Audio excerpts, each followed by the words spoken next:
welcome in everybody to another episode of the At the Pylon podcast.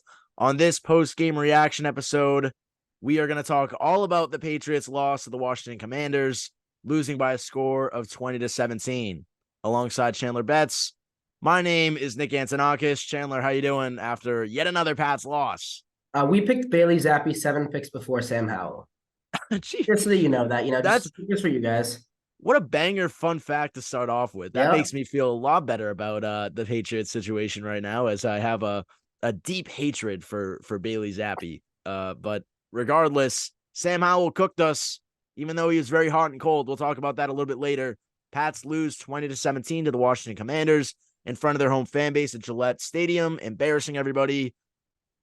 This was very much yet another winnable game for the Patriots. Let's start right off the bat, Chandler, with our big moment of the game that we usually like to start episodes off with.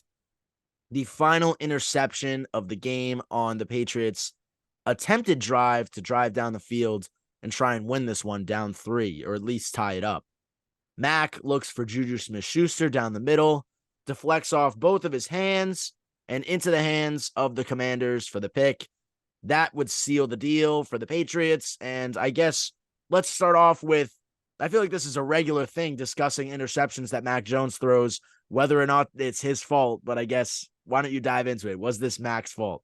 Yeah, whoop-de-doo, another Mac Jones interception to end the game. Hooray. I don't think that it was entirely his fault. However, he doesn't do himself any favors by playing soft pitch softball here. He looks like a 55-year-old playing beer league softball when he's throwing the ball at the end of the games. And every once in a while, he'll have 2 throws on a go route that has a lot of pop on it.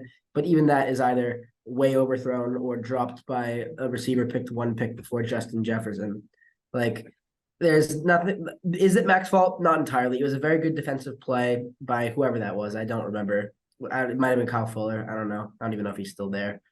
But it was by Martin. Martin intercepted it. Oh, okay. Oh, whoever did the deflection, not the interception was easy. It was just landed. Oh no, the deflection went off Juju's hands. It was a batted pass. Pass was bad. You mean at the line? No. Did it go off of just Juju's hands? I thought that it was a deflected pass. The guy jumped in front of Juju.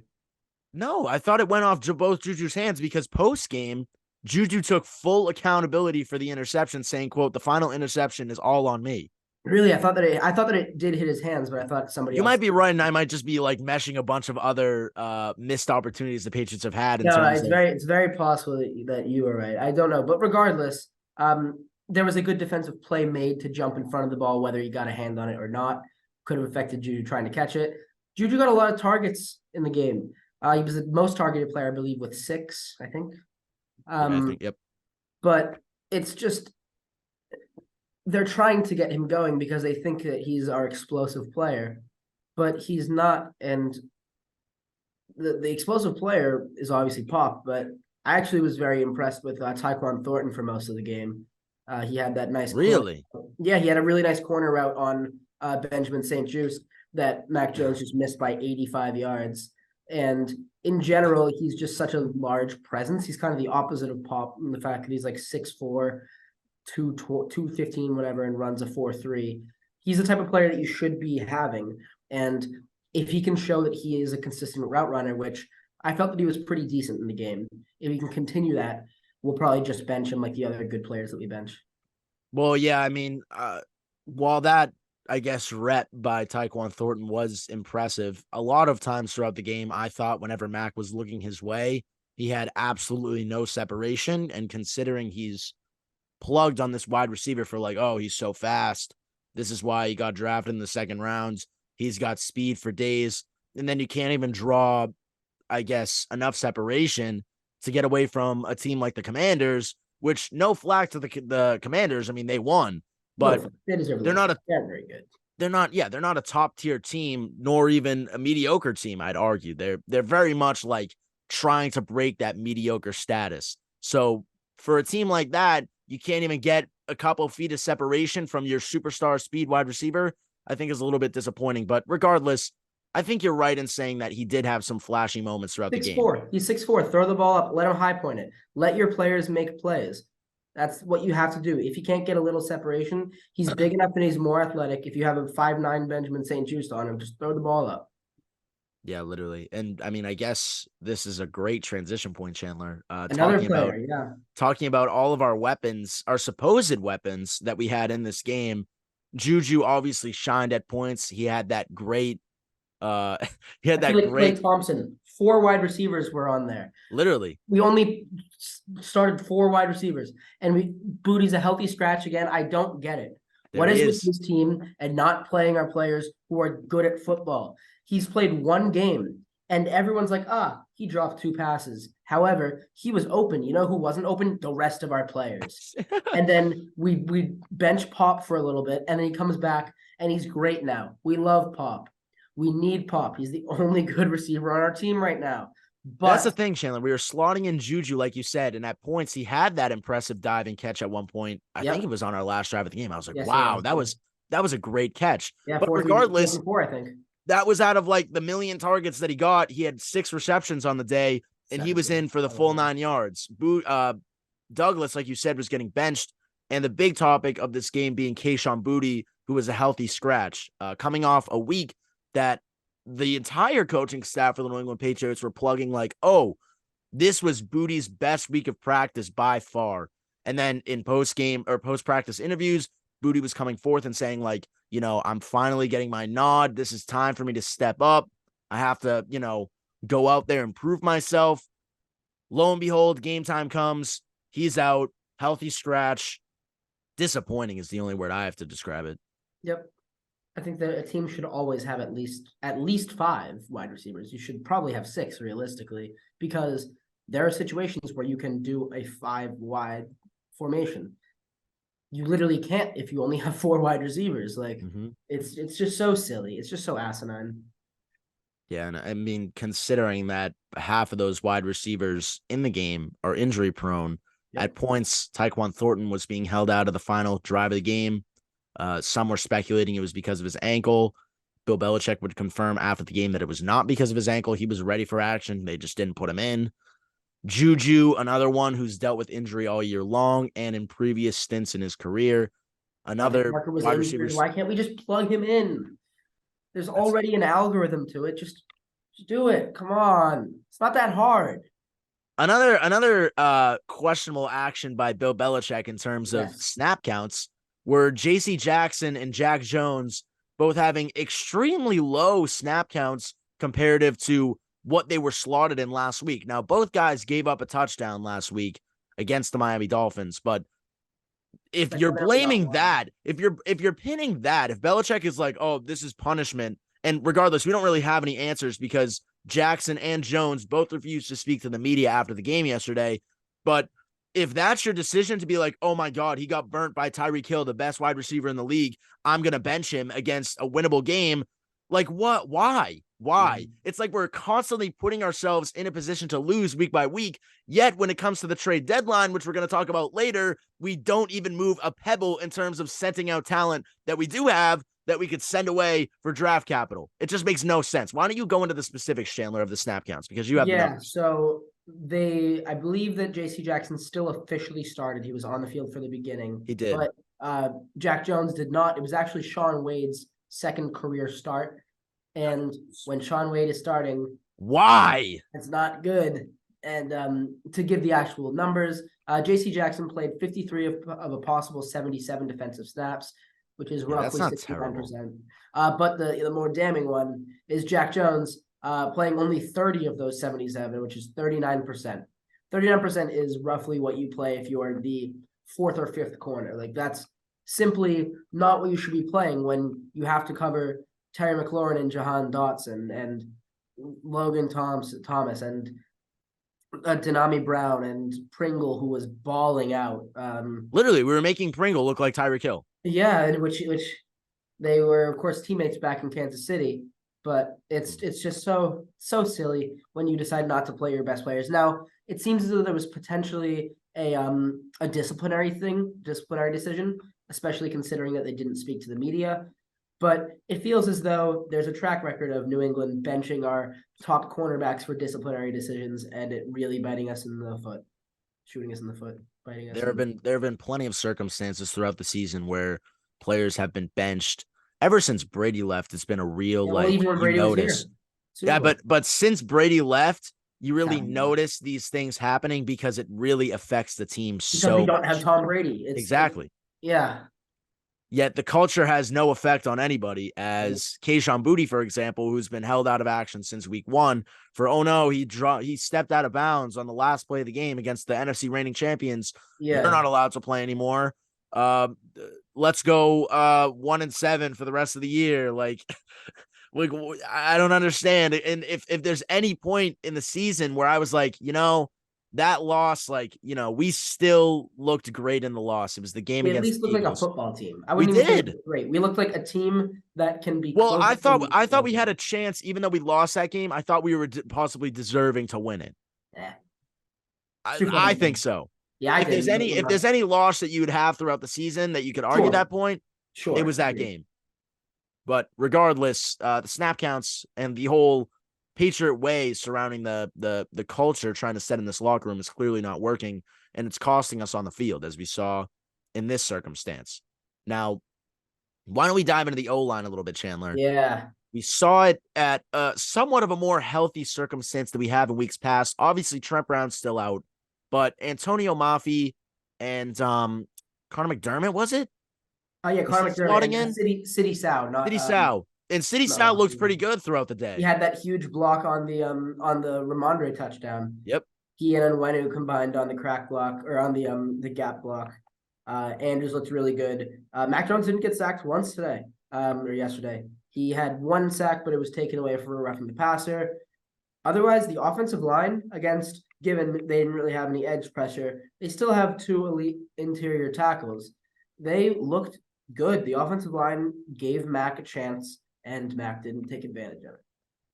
Yeah, he had time in the pocket for sure. Yep. While that Just going was, off his I back. guess, yeah. And while that was a rare occurrence, I guess, when you consider the season, there Yeah. was still one Achilles heel to the Patriots that have been costing them all year long, that being the penalties. Chandler, it was out of hand this week. And So we'll get bad. into that. We'll get into the special team stint with the penalties towards the end of the game after this, Yeah. but maybe just more of an overall assessment of the undisciplined football that this so-called you need to be perfect unless if you want to start in this game. Why is it doing this again? Happen again. Yes. Yeah! You need to But be perfect. Woo! but literally that it just doesn't make sense to me. Like, oh, we're gonna bench you, JC Jackson and Jack Jones. But oh my god, we're having so many penalties throughout the game. Whatever. Let's just lose. Yeah. Uh, from the Pat McAfee show, Boston Connor from Winchester, the town right next to us. He was quoted as saying on his X now, I feel so disgusting saying that on his Twitter, said being roughly, I don't know the exact quote, being a Patriots fan right now is like a win-win. If Mac Jones plays well, we have a decent quarterback. If he doesn't, top 5 pick incoming. Right now we're sitting at 5th. I think that extends to penalties as well. While it is, there's not even while. It is so frustrating to watch this team that their whole MO is supposed to be clean football. That is why that is what the best coach of all time has prided himself on. That is what he has built his team around. Having smart players that know situational football that aren't going to lose the games themselves. What are we seeing this year? Stupid players that aren't good at football, costing us games by getting penalties and stupid interceptions and stupid everything. But penalties is the real culmination of that. Yeah, you can preach that all day long. One of the worst penalty stints of the game, Chandler, was that last, I'd say, 5 minutes of the game when we were having a constant pinball with the football, I should say, punt, back and forth, constant reps for the special teams. And oh boy, did they fail constantly. The one that comes to my mind was that final hold by Brendan Schooler Yep. that he was oh so frustrated about. But I want to go it was back. so clearly. It was so clearly. It was, but I want to go back because there are more that I'm blanking on. Oh yeah, well Washington got some. The punt before they only officially gave us 4 penalties. Schooler had a face mask. Yeah. Then it went back to us again. That was the Schooler hold, I believe. It was just nonstop. Like, Yeah, at one point we had it was a double penalty Once the punt was in the air, but then we also had an offside on Mac Wilson that gave the Commanders the ball back, and they got to keep driving down the field. Why the hell would they make the decision to throw the ball on third down is besides me, but that's the only reason we had a chance to try and drive down the field and tie this game. So without that stupidity of a decision by the Commanders coaching staff, we wouldn't have even had a chance if it was for that offside by Mac Wilson. Yeah. It was just bad. And I think you and I are both at this point now where, 7 losses into the season out of 9 games. It's obviously unfamiliar territory for most Pats fans out there. Back when you said that this team could make the AFC Championship, that was really funny. That's aged very well. That was hilarious. I'd say that's aged very well. But at least after this week, where in my prediction following the last game, I was very much on the boat of, this is just a game and a circumstance that we can't lose. No, well, that's what I said in my prediction. I'm like, as much as it would benefit us to lose because we're not making a run anywhere at this point, it's just too good of a situation to lose. Yet we did it anyway. They proved me wrong. So hooray, I guess. One person kind of at the head of all of these controversies in New England is Bill Belichick, Chandler. We've been talking about him for weeks. Obviously, last week, news broke that there was rumors surrounding whether or not the Pats would trade him to the Washington Commanders. But one thing that Belichick was drilled with after the game, obviously now sitting at 2-7, reporters were asking all about his assurance from ownership regarding his job, if he felt he was playing for his job. He kept things very basic, saying, quote, "I'm going to control what I can control and be ready for the Colts. I do the same thing I always do. I try to do the best I can to help our team every week." Now, Chandler, I guess this is clearly stating, I mean, on one hand, you can weigh it like, okay, this is just classic Belichick, just not feeding us any information. But on the other hand, you can say that ownership has not been granting Bill Belichick this, don't worry, man, you're fine. Like, just keep trying to do what you're doing and we'll figure it out. There's been no assurance in the media by Kraft. There's been a heater, to say the least, under Bill Belichick's coaching seat. Yeah. And I guess, Chandler, why don't you weigh in? Is it a matter of time before things blow up in the Pats' face? It's so hard to say.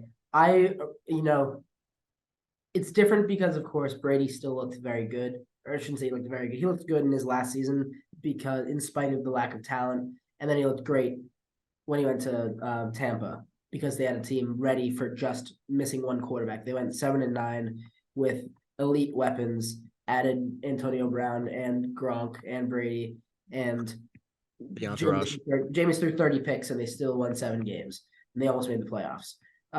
This is a different situation because Bill simply doesn't look good. And with Brady, you can blame the lack of talent. With Bill, you blame Bill for the lack of talent. That's his job. I would argue that's his more important job right now because we understand that he's going to coach a team, at least we think, to their highest potential, which we aren't really seeing. We are going to Germany this week, and I expect there to be a slew of memes throughout the course of this week with Bill Belichick's face saying, "Get ready to learn German, buddy, because you're not getting back on the plane." I really don't think that will be the case, but if it were, I'm saying that there is a non-zero chance. There's a non-zero chance that Bill Belichick is fired after this week if we are 2-8. Wow. I don't think it's going to happen. I don't want it to happen. I know, but even just saying that there's a chance, I know, is just wow. That's crazy. And Chandler, send him on a trip to Croatia like he has the flag on his jacket. He's already over there. Just let him stay there. Sam Howell was wearing a South Korean flag on his helmet because he has South Korean descendants. And he would be a much better quarterback. The Seoul Patriots would be a great team. Before we move on to Howell, Chandler, and his hot and cold activities in this past week against the Patriots, one thing I want to bring up that you brought up, Bill Belichick's, I guess, personnel role that he has with the Patriots. He was drilled with it, obviously, after last week's deadline, saying, like, what are you doing? Why didn't you make moves? Phil Perry specifically was poking at Bill Belichick constantly and saying things like, look, you have this role. I'm just trying to work it out with you here. Are you the one who's responsible for making these trades and making these decisions? Do things run through you or not? Because you're running around this question nonstop. That was basically the argument. Bill Belichick caps this off with, quote, if the personnel department has something that they think I need to know about, then we talk about it. We don't just sit there and stare at each other all day. So regardless of Belichick is endowed with this role as general manager on paper, sure, but you got to think that there might be a little bit more turmoil than they're letting us know, I guess, from the media's perspective, because Belichick is one, I guess, to not really air out constantly saying like, oh, I'm to blame for this, stuff like that. But regardless, at the same time, you got to at least weigh into option that he might not even have control over some of these things behind the scene. But I guess that's one thing to kind of note as we transition here to Sam Howell. Chandler, he had a very hot and cold game. You and I were talking about it before we started recording. He had that dime of a touchdown pass. Beautiful ball. Yet just a couple plays, or not, I guess a quarter before, he had that horrible interception in the red zone, right to Kyle Duggar, literally fell right after a really nice pass, the literal next play. Yeah. And it was very much like, I guess, painful to watch Sam Hamill perform in this way as a rookie, because in a system, Mac's rookie year, where we were very much on the boat of, all right, Josh McDaniels is holding him back to keep him safe. Ron Rivera and the Commanders are very much on the boat of like, you got to go out here and make these mistakes. We saw after he threw that terrible interception, Rivera was right up to him like, look, man, it's all right. Like, those things happen. Lo and behold, he went out a couple of drives later and hit that dime, and that was the game-winning touchdown for the Commanders. Yeah, so before we talk about that, I'd like to talk a little bit about some personnel. Bill, are we potentially at the point that Bill Belichick is horrible at hiring coaches? Are we at that point, and personnel departments? Because we see that he is excellent, or has been historically excellent, but whenever people leave, they stink. I'd like to talk a little bit about Josh McDaniels, about how a quote came out that I think was very interesting. In a meeting with the Raiders, with his players, Josh McDaniels was getting cooked by the team. Everybody was like, you stink. We need to talk about this. He sent out Pierce, who is now their interim head coach, to talk about it. And he gave them a great speech about how the 2007 Giants started out really slow, and then they come out and they beat the undefeated Patriots. Apparently, Josh McDaniels goes up to him after that speech and says, don't ever talk about the Patriots like that. A crazy thing to say. That you can what? Tell. Yeah. Oh my this is a God. source. This is Jay Glazer, who is one of the best insiders, the most reliable insiders in football. Oh my God, dude. That is crazy. A crazy thing to say. Now he's probably at the gates of Gillette Stadium. Let me in. Yeah, I'm saying, there's some kind of loyalty that his coordinators have. Yeah, they're like zombies. Everybody's hypnotized. Yes. Maybe except Brian Flores. He's thrived. Yeah, but maybe the Kool-Aid is running a little sour, because the coaching staff, the player personnel, all of that has just been so poor. And if he's going to say other people are doing the jobs and I'm just giving them the final sign off, then maybe you should be signing off on more things, or you should be signing off on different people's contracts. To move back to talk about, unless you have something else to talk about. Well, no, I was just going to transition back to that with the Ron Rivera rumors that have been circulating, like, oh my God, he sucks, like whatever, get him out of there. McDaniel's obviously the first coach to fall to the firings of the offseason.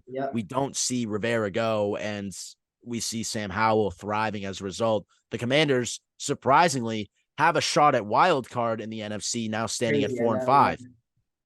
I talked about it going into this week, that I thought that Sam Howell was a good quarterback. I thought that he was a first-round caliber quarterback who ended up going in the 5th round.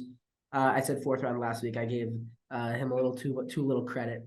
5th round quarterback, picked 7 picks after Bailey Zappi. Just absolutely disgusting. But in terms of how he played, I thought that he actually looked good. He looked a lot like a quarterback that I've given him a lot of comparisons to in Baker Mayfield. I think that he plays a lot like him. His stature is very similar. They're both 6'/6'1", both stockier, Howell has a bit of a stronger arm, but he's a bit of a more aggressive processor. He makes a lot more questionable decisions like that that interception to Duggar. But that same aggressive mentality is what gave him that incredible touchdown. I believe it was Pringle. I think was it to Pringle? I don't remember. The one that was just an absolute dime. Yeah, You look it keep up. going. It I'll look. was his one touchdown, but yeah, he looked good. He looked like he was quickly processing. He took checkdowns really effectively when he needed to. The checkdowns were good because we were so scared of having not enough talent that we had to give them the inside space, whereas they didn't have to do that. He was able to throw it to the outsides when he needed to, but he's definitely more comfortable operating in the middle. Did you find the thing while I'm just It was a ranting? 33-yard bomb to Jahan Dotson. John Dotson, yeah. Hey, first round talent wide receiver, first round wide receiver. You know what? We don't have that. Crazy. We'll talk about a first round talent that we have on this next little segment that we have planned. Oh yeah, but you know what? Let's just go to that. I'm ready. Let's just go to it. First round talent, Chandler. I mean, well, I guess you could perceive that it's Mac Jones because we are talking about Mac Jones and the situation with the Patriots and quarterback. But the first point I'll make, being my I guess extreme defender of Mac, was there are points throughout even this game, like that beautiful arcing throw to Jalen Reagor, former first round pick, former first round wide receiver talent, Yep, going one to pick come in before and Justin fix the Jefferson. Eagles before Justin Jefferson. What does he do with that ball right in his breadbasket? Drops it. Yeah, it was. I would compare it very much so to the Devontae Parker pass. It No, it was. was better than that. The pass itself was better. I just mean Yeah, it was a better the ball. drop, Oh, because okay. it hit. Well, this one was a little bit farther out in his hand. It hit about here rather than like here for Devontae Parker. But regardless, that was a very good ball. I say it every week. Mac has like 2 passes a week, but when he's throwing the ball 44 times, if only 2 of them are good, that's not an NFL. That's not an NFL starting quarterback, I should say. Um, and golly, he certainly is not. And we should be looking at alternatives after the day after, the second after the last game. I don't know, Chandler. I think it's kind of rough to say that he's not an NFL caliber starter. Like, I mean, What although, have you seen this year that has told you that? He has not had a consistently good game. He's throwing the ball 44 times and he only has 220 yards. If you throw the ball 44 times, you should be getting at least 270 yards. If you're a decent quarterback, you should get at least 300. but it's the situation around him, Chandler. It's what he's being thrown constantly in terms of play calling, talent around him. He even said after the game, reporters were very much on his case because he was taking accountability and just being very passive. But they're like, would you say that, this lack of chemistry with your wide receivers may have some sort of impact on why you've been so bad? Was basically the question. And he Yeah. was like, that's a good point. But, it's still on us to blah, blah, blah. We have Sure. good talent, blah, blah, blah. Like, he's so much in this mindset of like, you got to withhold this Patriots way of like, you don't Yeah, tell the he's designed media himself. squat. But Designed at the himself same below time, mediocrity. at the same time, I wouldn't say it's far out, Chandler, to just be like this guy. You throw him in a good system. You throw him in the 49ers system. I Yes. still stand by that. He's a Brock Purdy. Sure. I think that he is probably in a bottom three, if not the worst situation in football right now as a quarterback. However, if you're going to be an NFL starting caliber quarterback, and when I say starting caliber, I don't just mean top 32, because there are quarterbacks that are like, they're backups, but they're definitely better than the worst starter in the league. I'd say top 25 is a starting caliber quarterback, and he is not there right now. Does he have the talent? Maybe. Does he have the brain? I think he can sometimes, usually, but he doesn't have the confidence. He doesn't have the weapons. He doesn't have the arm talent. He doesn't have enough mobility to make up for the arm talent. He doesn't have the play calling. He's in a horrible situation. But in this current state, you can't tell me that he is a starting caliber quarterback. Quarterbacks have been benched for a lot better performances than what he's been doing all season. Yeah, but I mean, in the same circumstance, you can argue that this flawed Patriot system has put them in a case where who the hell are they going to start? Bailey I agree. Zappi? And I don't think that there is a better situation. And I don't think that again, I don't think this is entirely his fault. I don't think that a lot of quarterbacks would be able to succeed in this system. But the fact of the matter is, Mac isn't succeeding. That's a good point to make. And regardless of whether or not you think that Mac can participate and be a league quarterback starter, I mean, if you throw him in the 49ers system, one stat that I have here by Justin Ramos, he said, quote, Mac Jones has thrown 42 touchdowns. None of them have none of them have been to a Pro Bowler, not a one. Yep. Brock Purdy has thrown 24. 19 of them are to Pro Bowlers. It matters. That's what Dan Orlovsky was saying on Mac Jones when comparing him to Brock Purdy. And while that matters, sure, whether or not things are going to work out with New England is another story. Their system is, like you said, bottom 3 in the league. It's going to take a lot to take Mac Jones, keep him this offseason, and fix the system around him, which week by week makes it seem more likely that we'll move to possibly trying to get a quarterback in the draft. God forbid, unless Belichick screws everything up and somehow gets us like 4 or 5 wins that we shouldn't have in stupid circumstances, and then we fall to like pick 10. There are 2 situations that I'm seeing for the offseason. It depends on if we have the difference between the 2nd pick, the 3rd pick, and the 4th pick is really big for us this year based on this draft. If we have the 2nd pick, I think we take a quarterback. If we have the 3rd or 4th pick, I think that we don't take a quarterback in the 1st round. And there are some free agent options. I think at that point, if you see that you're not going to get one of those top 2 quarterbacks, if you're not willing to trade up, I think what you do is you take one in the 2nd round. At the beginning of the 2nd round, you take a quarterback like the Titans did with Will Levis, which is potentially going to work because as much flack as I gave him for not being a great processor, not really doing anything other than having a big arm, he's only needed to have a big arm thus far. We'll see if that continues. Regardless, I think that it's very interesting to see that a 2nd round quarterback is a decent option. We can look at the person that I'm actually going to talk about and I think has the possibility to fall to the 2nd round, J.J. McCarthy, quarterback from Michigan. Now, there's a ton of controversy going on with the Michigan football program, with Connor Stallion just getting fired, their whole sign stealing issue. However, he has still looked incredible this year. He has rocketed from what I saw as a 4th or 5th round talent to a fringe 1st round talent with a really live arm. He's young. We'll talk more about him. I won't give you all what I got right now, but he's going to be an interesting prospect that has the potential to be a high ceiling quarterback in the NFL. I think at that point, you take him in the 2nd round and you also get a free agent quarterback. Let them fight. Don't make McCarthy start if he isn't ready for it.